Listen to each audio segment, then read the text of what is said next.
Most of us walk through life believing we are awake. We open our eyes in the morning, we go to work, we converse, we react, and we make decisions. We believe that we are the conscious architects of our day. But if you look closely, truly closely, at the texture of your daily experience, you might discover a startling truth. You are not driving the vehicle. You are merely a passenger, strapped into a machine driven by patterns, traumas, and biological impulses that were programmed into you long before you were old enough to consent to them.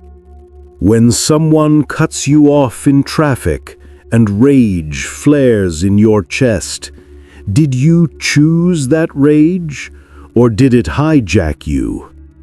When a colleague offers a critique and you feel that sudden, sinking pit of unworthiness in your stomach, did you decide to feel small, or did the feeling simply descend upon you like a sudden storm? For the vast majority of human beings, life is a series of automatic reactions. Stimulus, reaction. Stimulus, reaction. We are puppets pulled by the strings of our neurochemistry. We call this personality, but in reality, it is a form of sleep. It is a mechanical existence where our emotions are not tools of wisdom, but tyrants that dictate our reality. We spend our lives running from pain and chasing pleasure, never realizing that this endless chase is keeping us trapped in a cycle of suffering. But then something shifts. For some, it comes after a great tragedy, a heartbreak, a failure, a loss that cracks the shell of the ego. For others, it is a slow, dawning realization that the old ways of reacting are no longer serving them. You begin to see the strings. You begin to realize that the voice in your head screaming for defense, for attack, for validation is not you.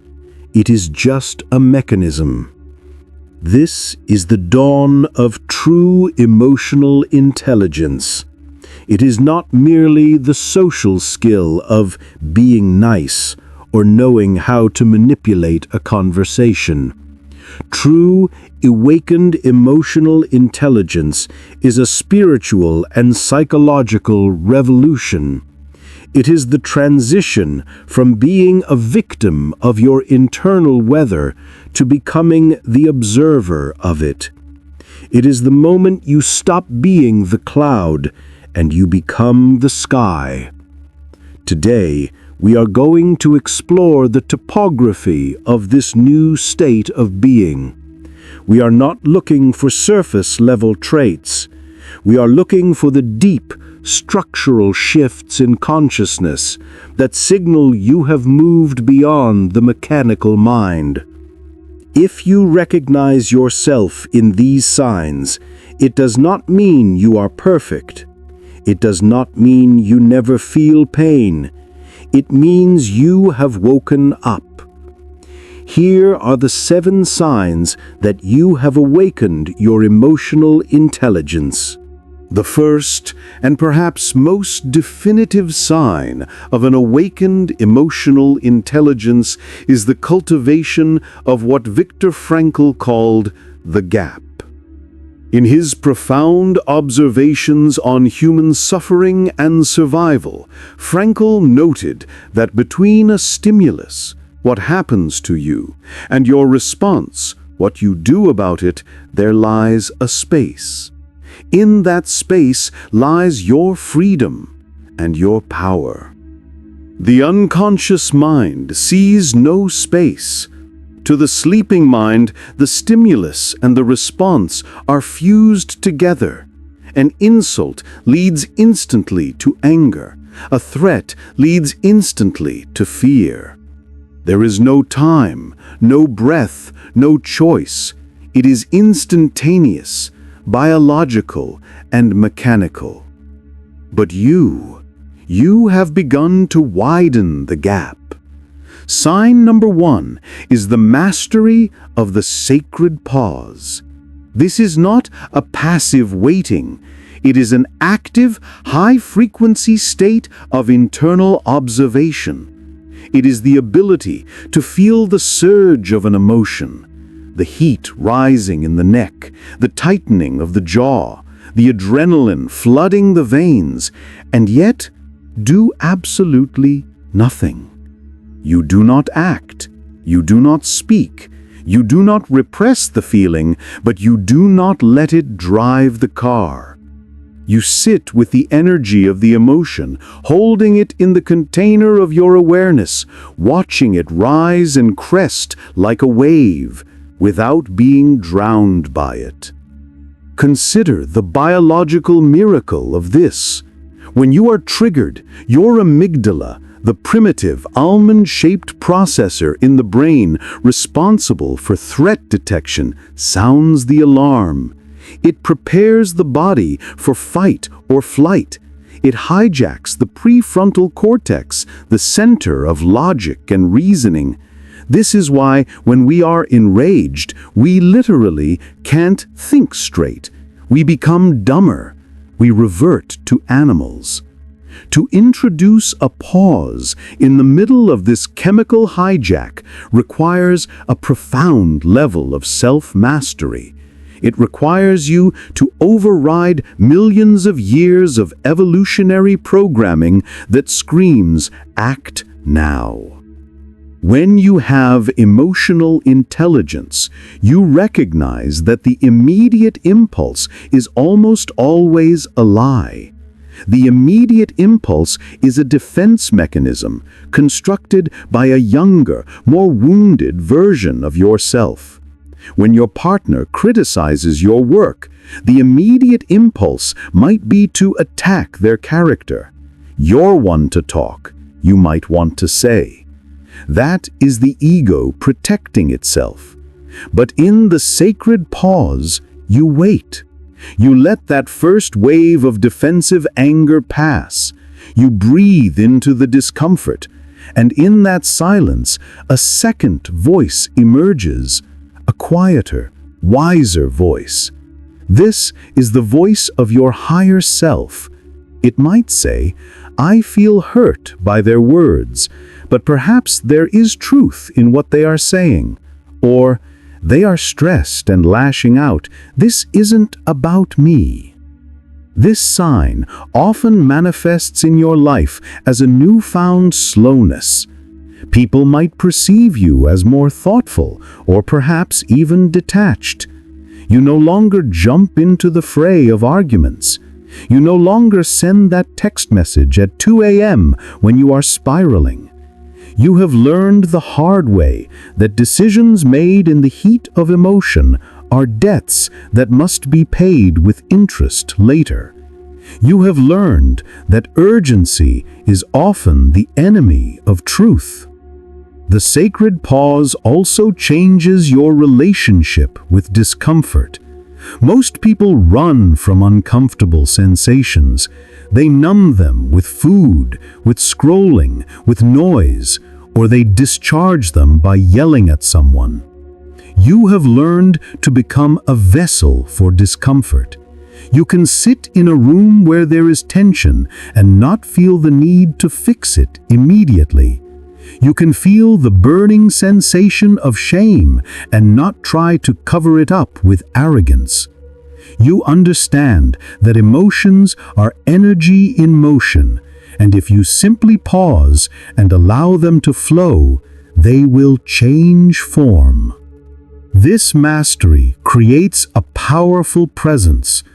When others are chaotic, reactive, and frantic, you become the eye of the storm. Your silence becomes louder than their screaming. By not reacting, you force them to sit with their own energy. You become a mirror. This is the power of the gap. It is the reclaiming of your sovereignty. You are no longer a slave to the external world. The world can poke you, prod you, and provoke you, but it cannot make you move unless you give your consent. If you look back at your life recently, notice the moments where you didn't react.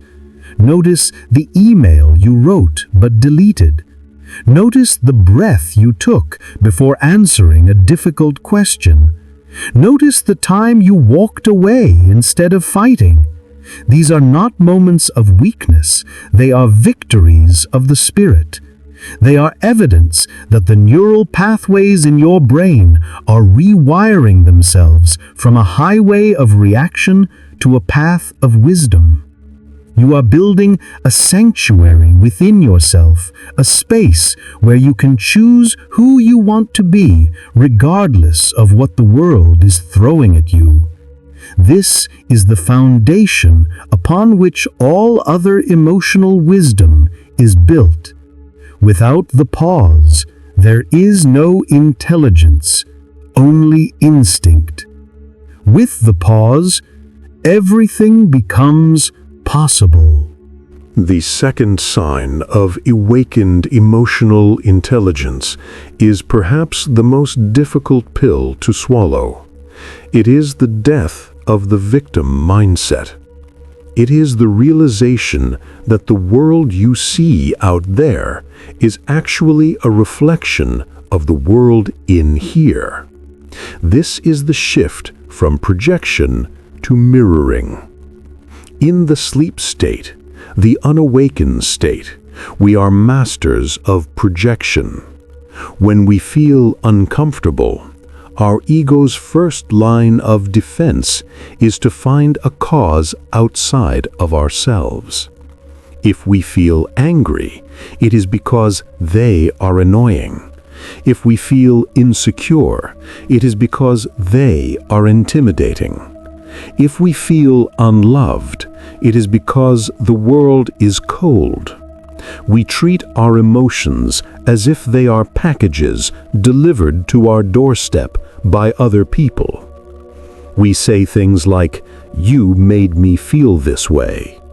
This is the language of powerlessness. It places the remote control of your emotional state into the hands of a stranger. When you awaken, you begin to understand the law of the mirror. This law states that everything you judge, hate, or violently react to in another person is a reflection of something unhealed or unacknowledged within yourself. This is what Carl Jung called the shadow. The shadow consists of the parts of ourselves that we have denied, repressed, or deemed unacceptable. Because we cannot bear to look at them in ourselves, we project them onto the screen of other people. Consider the person who is triggered by arrogance. You see someone boasting about their achievements, and a fire of irritation lights up in your belly. You condemn them. You talk about them behind their back. "He is so full of himself," you say. But why does it bother you so much? Why does it have an emotional charge? The awakened mind asks the dangerous question: what is this reaction telling me about me?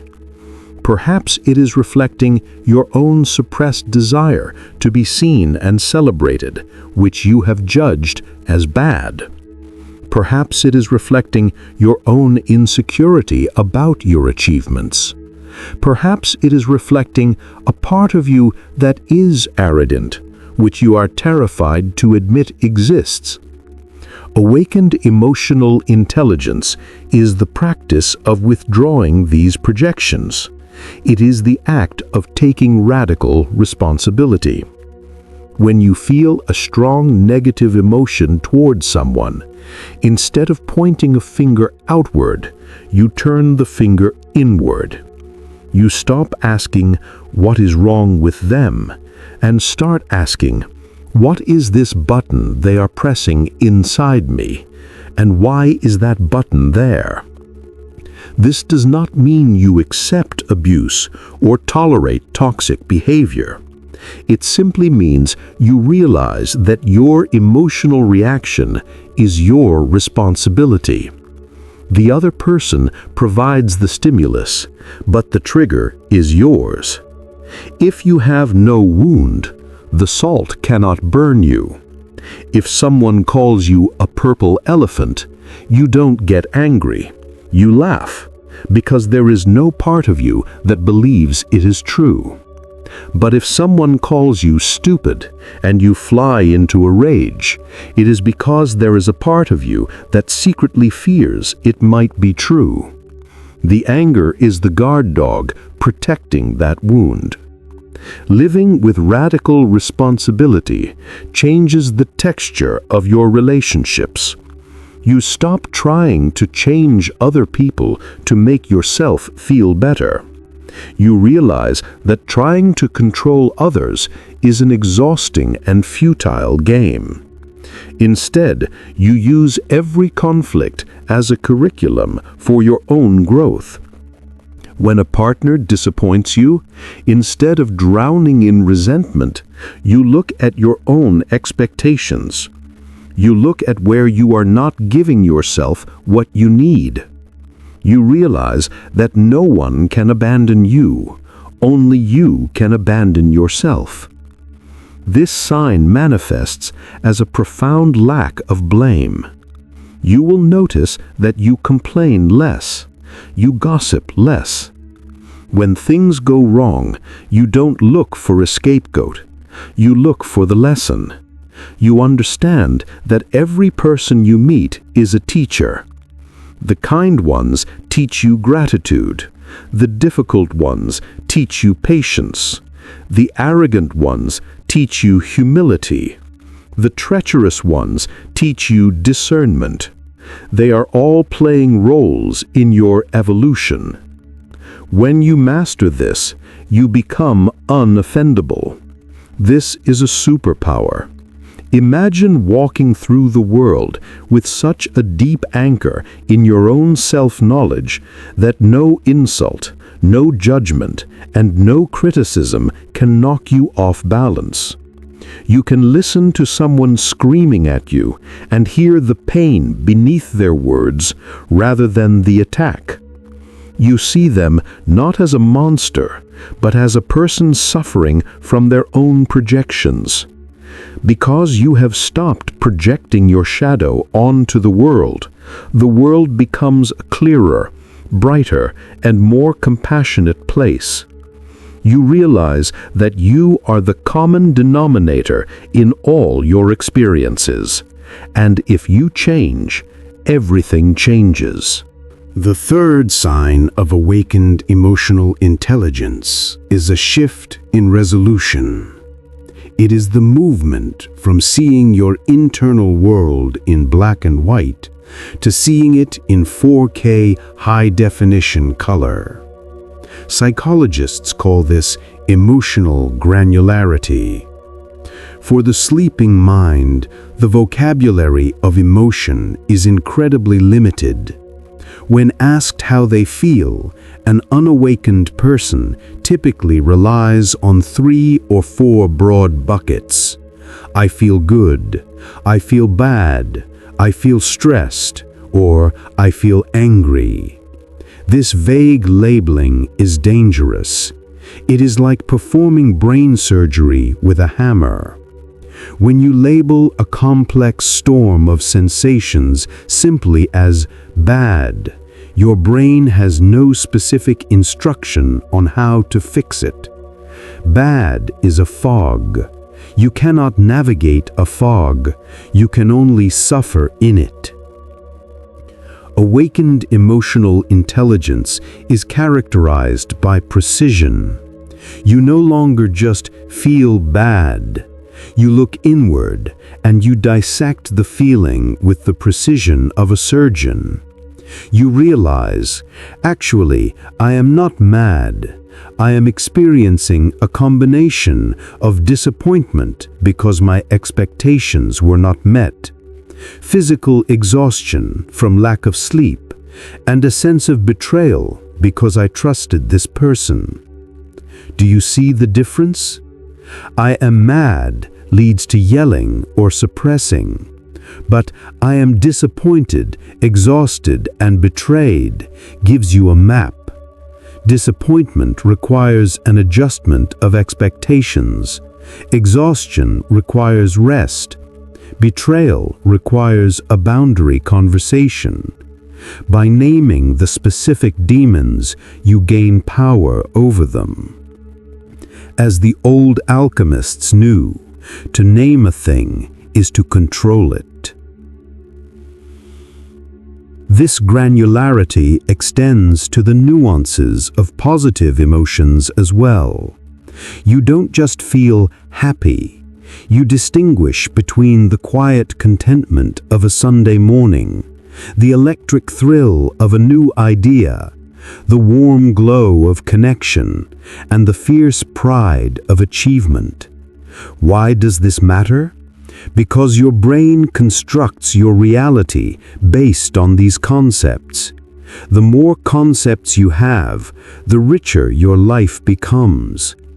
It is the difference between hearing a symphony as just noise versus hearing the violins, the cellos, the flutes, and the percussion all weaving together. The person with high emotional granularity hears the music of life. This sign also involves the ability to hold conflicting emotions simultaneously. The unawakened mind demands simplicity. I either love you or I hate you. This job is either great or it's terrible. This binary thinking creates immense suffering because life is rarely pure. Awakened intelligence allows for the and. You can feel deep grief and profound gratitude at the same time. You can be furious at your partner and still love them deeply.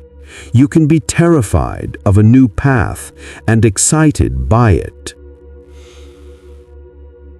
This capacity to hold the tension of opposites is a hallmark of spiritual maturity. You stop needing to resolve the paradoxes immediately. You can let them exist. You don't rush to fix your sadness because you can taste the sweetness in it, the way it slows you down and connects to what matters. You don't blindly chase happiness because you know that without the contrast of struggle, happiness has no flavor. In your daily life, this sign shows up as articulate vulnerability. You are able to communicate your state to others with startling clarity. Instead of acting out your feelings, slamming doors, giving the silent treatment, you verbalize them. You might say, I am noticing I feel defensive right now because that comment touched on an insecurity of mine. I need a moment to process that before I respond. Do you see the difference? In the language of emotional granularity, the war can be de-escalated. You can say, I am not attacking you. I am expressing my fear of not being heard.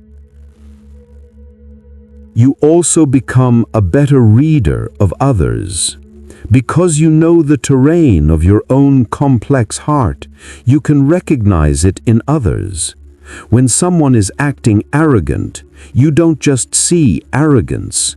You see the fear of being insignificant hiding underneath. When someone is clingy, you don't just see annoyance. You see a panic about abandonment. This high-resolution perception breeds compassion. You stop reacting to the mask people wear and start responding to the human beneath the mask. Developing this granularity requires the discipline of a scientist observing an experiment. It requires you to stop settling for the easy label. It asks you to expand your vocabulary. It asks you to sit with a feeling until you find the exact word that resonates with the vibration in your body. It is a practice of honoring your own experience enough to describe it truthfully. You are no longer painting with a broad brush. You are painting the masterpiece of your soul with a fine-tipped pen.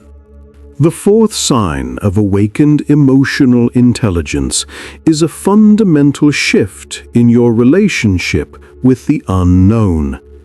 It is the transition from a desperate need for certainty to a profound comfort with ambiguity.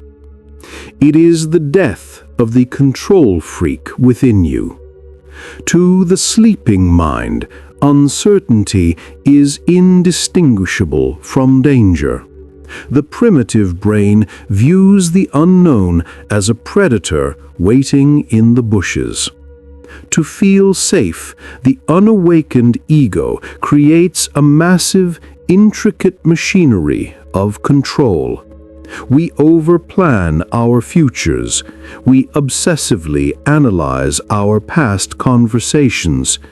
We try to micromanage how other people perceive us. We demand guarantees before we take risks.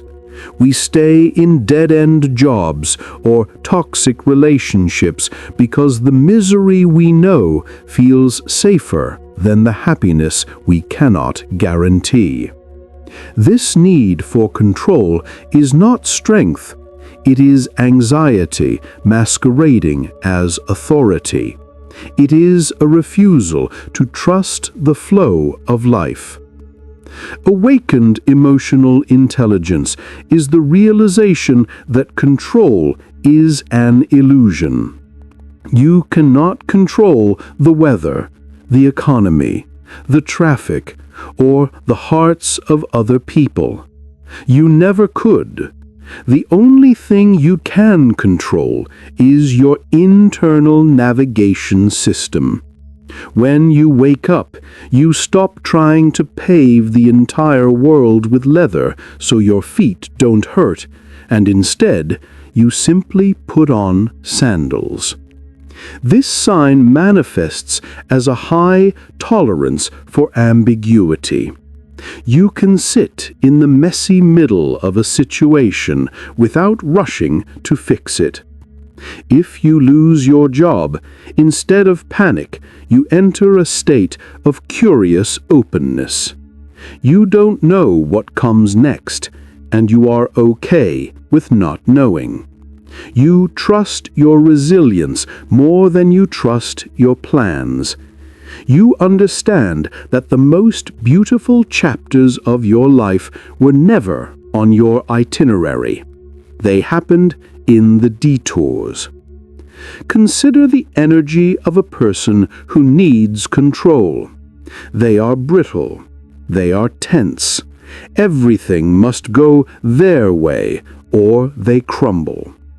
Now consider the energy of water. Water does not control the rock. It flows around it. It is soft, yet it carves canyons. Awakened intelligence is water-like. When plans change, you adjust. When a crisis hits, you don't waste energy screaming, "This shouldn't be happening." You accept that it is happening, and you move with it. This shift also changes how you view worry. For the unawakened, worry is a talisman. We believe that if we worry enough, we can prevent bad things from happening. It is a form of magical thinking. The awakened mind sees worry for what it is, a misuse of imagination. You realize that you are using your creative power to hallucinate disasters that haven't occurred.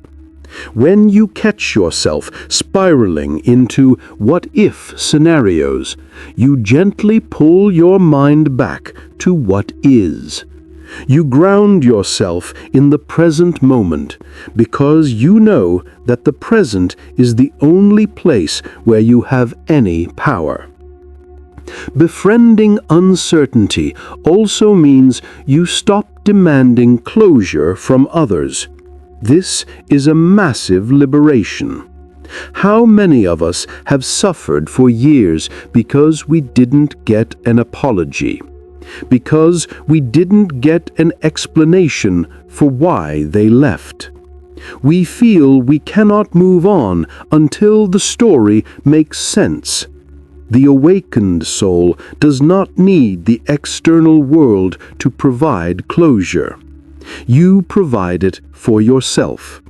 You accept that humans are messy, irrational, and often confused.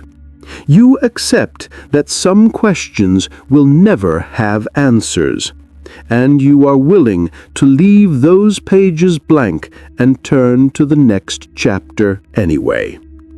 This deep trust in the unfolding of life is often mistaken for passivity by the unawakened.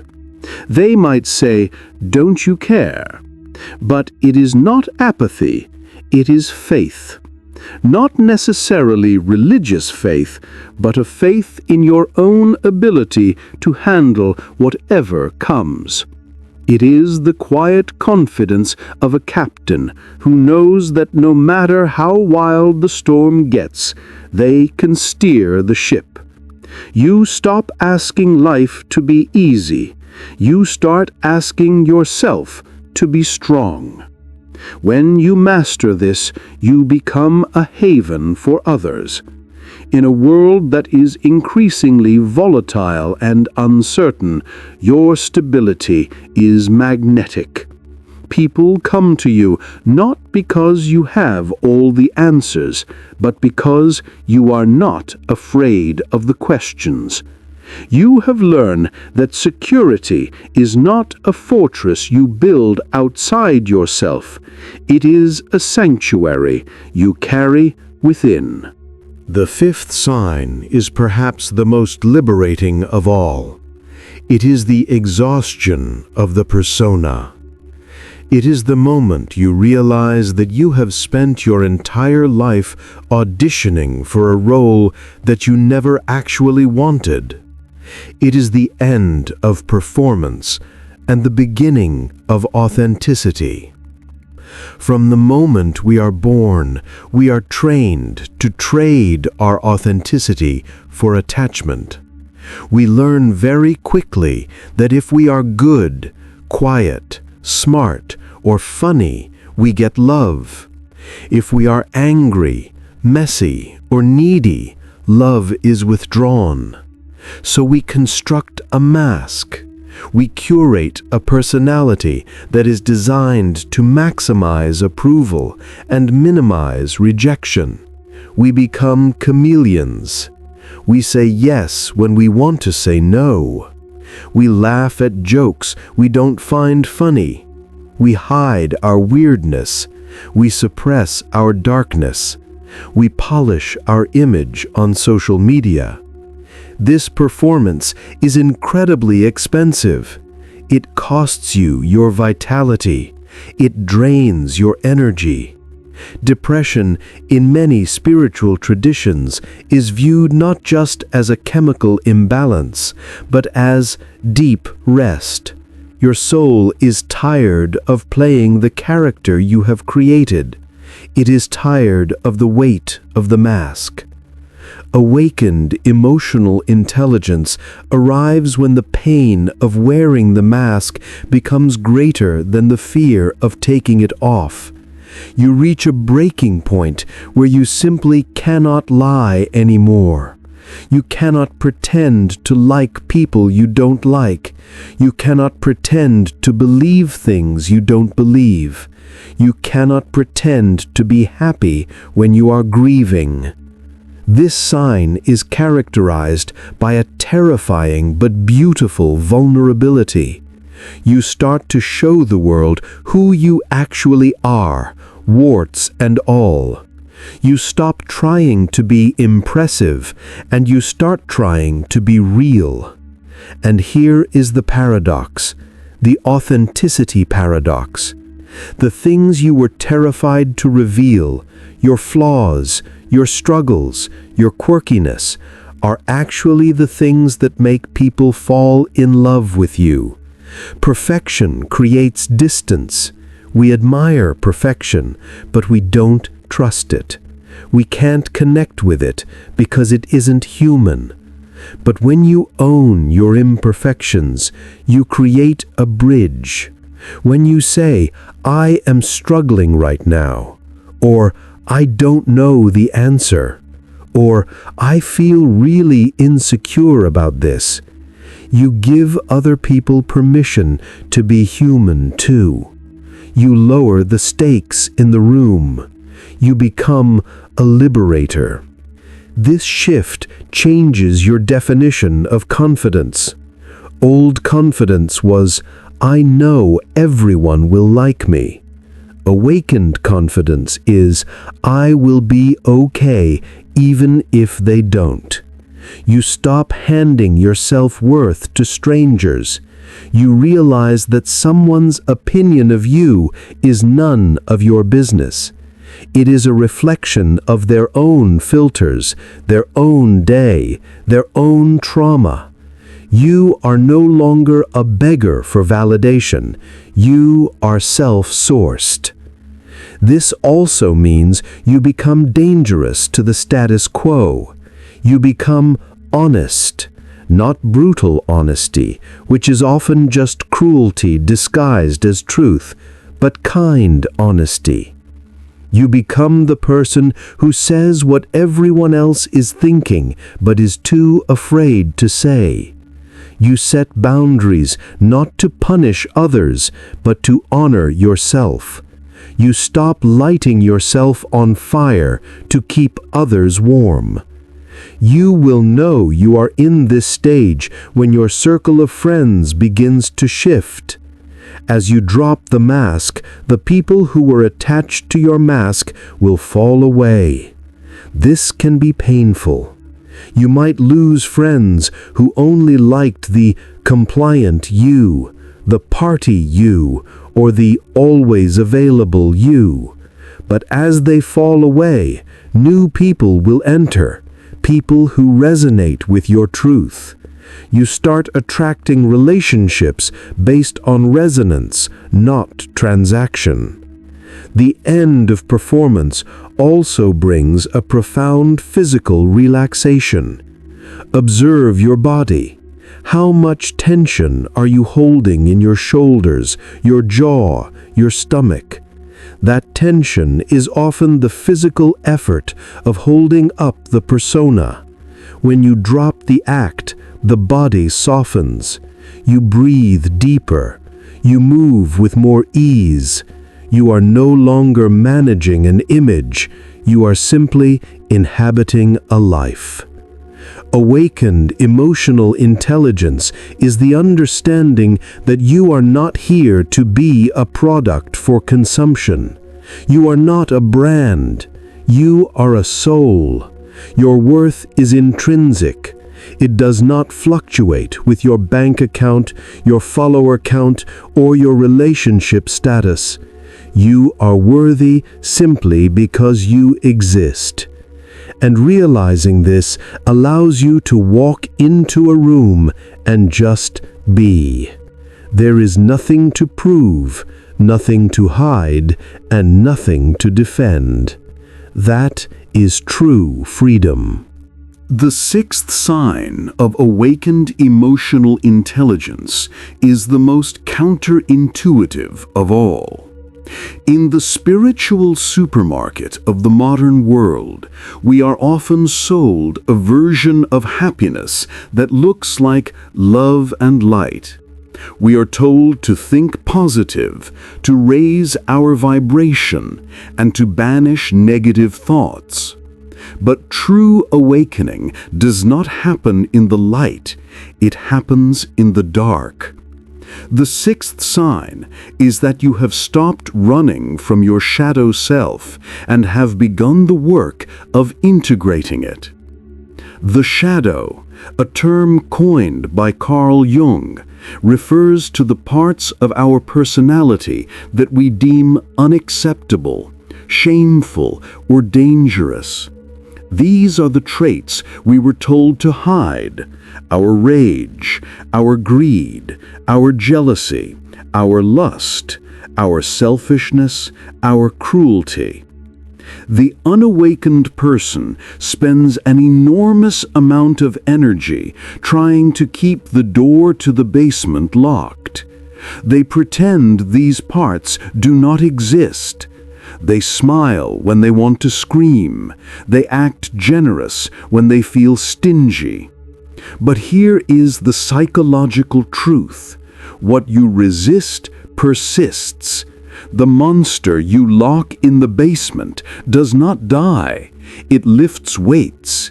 It grows stronger in the dark, and eventually it bursts open the door in moments of stress, addiction, or explosive anger.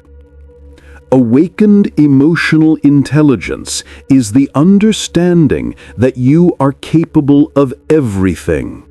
You realize that within you lives a saint and a sinner, a hero and a villain, a king and a beggar.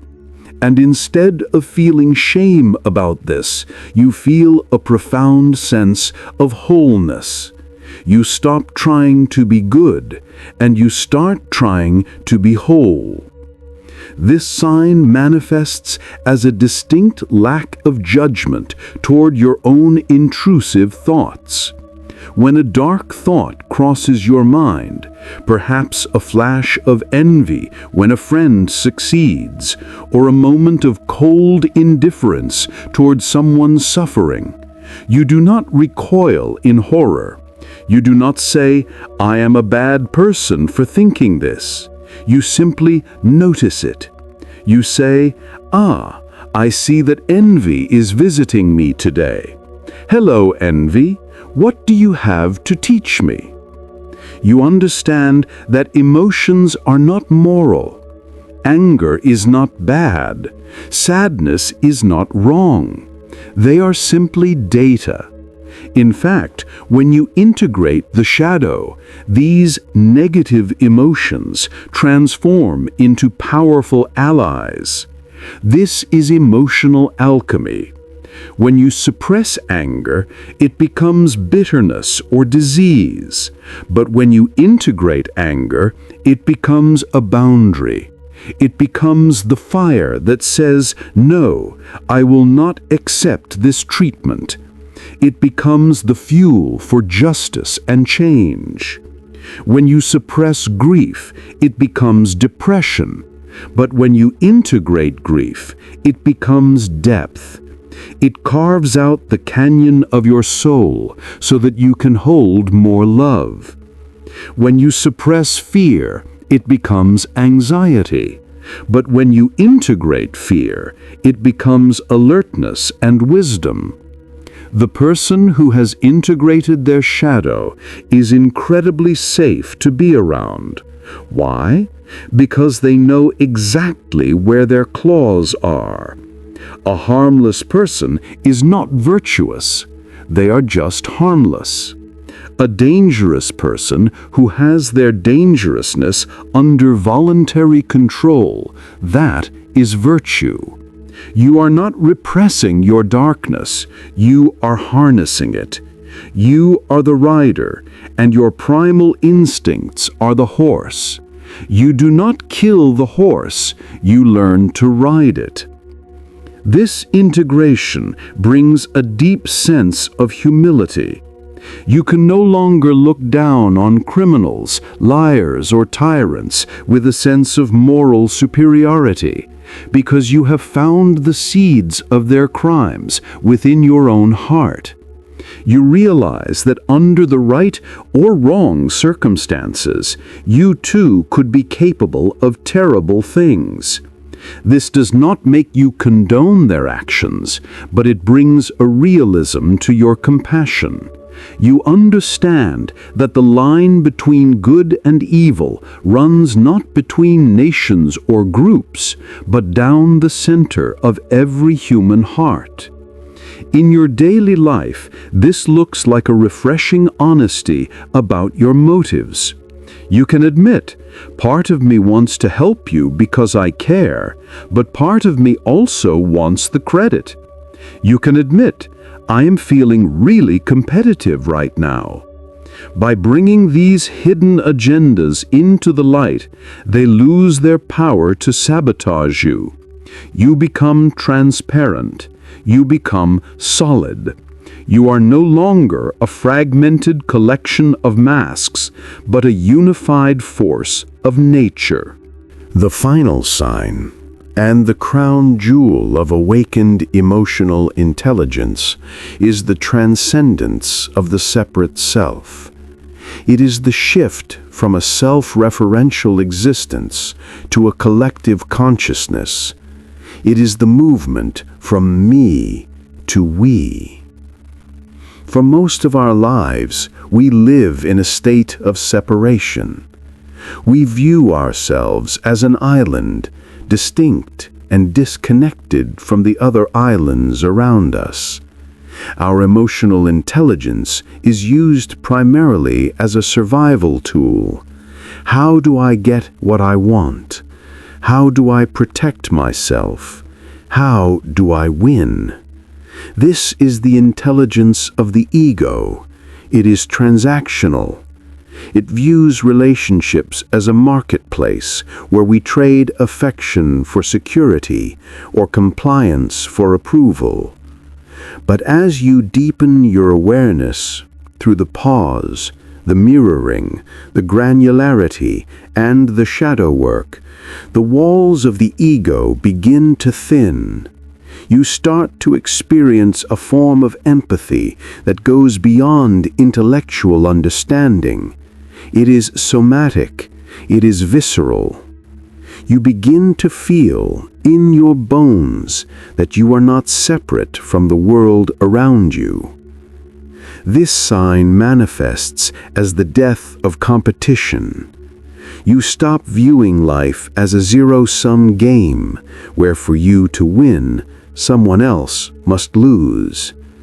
You realize that we are all cells in the same body. If your neighbor is sick, you are not healthy. If your partner is suffering, you cannot truly be happy. This realization is not a burden. It is a liberation. It frees you from the exhausting treadmill of comparison. You begin to experience mudita, a beautiful Sanskrit term that translates to sympathetic joy.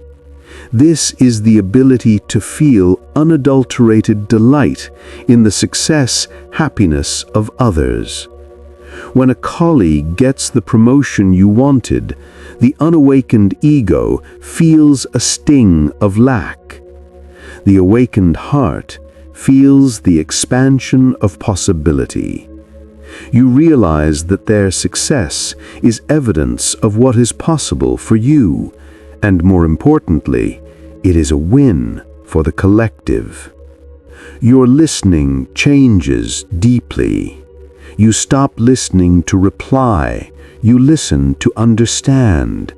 You listen not just to the words, but to the silence between the words. You hear the fear behind the aggression. You hear the loneliness behind the bragging. You become a witness to the souls of others. When you are with someone, you are fully with them. You are not checking your phone. You are not planning your dinner. You are offering them the greatest gift a human can give, the gift of your undivided presence. This level of emotional intelligence naturally leads to service, not service out of guilt or obligation or need to be seen as a good person, but service as a natural expression of who you are. The flower does not bloom to get praise. It blooms because that is its nature. You help others because you cannot help but do so. It becomes painful to see suffering and do nothing. Your circle of concern expands from just yourself and your immediate family to include your community, humanity, and eventually all living beings. However, this is not a soft, boundaryless martyrdom. Awakened compassion is fierce. Because you see the divine in others, you refuse to enable their smallness. You love them too much to let them stay stuck in their victimhood. You hold them to a higher standard. You become a mirror for their potential. Sometimes the most compassionate thing you can do is to say no, to walk away, or to let someone face the consequences of their actions. You understand that true love is not about making people feel comfortable. It is about helping them wake up. Ultimately, sign number 7 is the realization that emotional intelligence is not just a tool for personal success, it is a spiritual practice. It is the art of loving. It is the daily, moment-to-moment decision to choose connection over separation, understanding over judgment, and love over fear. It is the understanding that you are the ocean in a drop, and every interaction you have is a ripple that extends into eternity. So, where do you stand? As you listened to these 7 signs, the sacred pause, radical responsibility, emotional granularity, befriending uncertainty, the end of performance, integrating the shadow, and transcending the ego, did you recognize yourself? Perhaps you saw glimmers of your own growth. Perhaps you saw areas where you are still fast asleep. If you feel a pang of judgment or inadequacy right now, pause. That is the work. Use the tools right now. Observe that judgment. Don't fight it. Just watch it. The journey to awakened emotional intelligence is not a linear path. It is a spiral. You will learn these lessons, and then you will forget them, and then you will learn them again at a deeper level. You will have days where you are a master of Zen, and you will have days where you throw a tantrum like a toddler. That is not failure. That is being human. The goal is not perfection. The goal is awareness. The goal is to reduce the refractory period, the time it takes you to wake up after you've been triggered. Maybe it used to take you a week to apologize. Now it takes you an hour. Maybe it takes you 10 minutes. Maybe, eventually, you catch yourself in the very moment the anger arises, and you smile at it. You have the capacity to rewrite your operating system. You are not your past. You are not your trauma. You are not your patterns. You are the conscious awareness that can witness all of it and choose differently. This path is not easy. It requires the courage of a warrior. It requires you to break the heart open again and again until it stays open. But the reward is a life lived in high resolution, a life of deep connection, profound peace, and unshakable strength. Welcome to the work. Welcome to your awakening. If this message resonated with the deeper part of you, the part that is ready to wake up, consider joining our community. Subscribe to Awakened Wisdom and let us walk this path together. Your journey has just begun.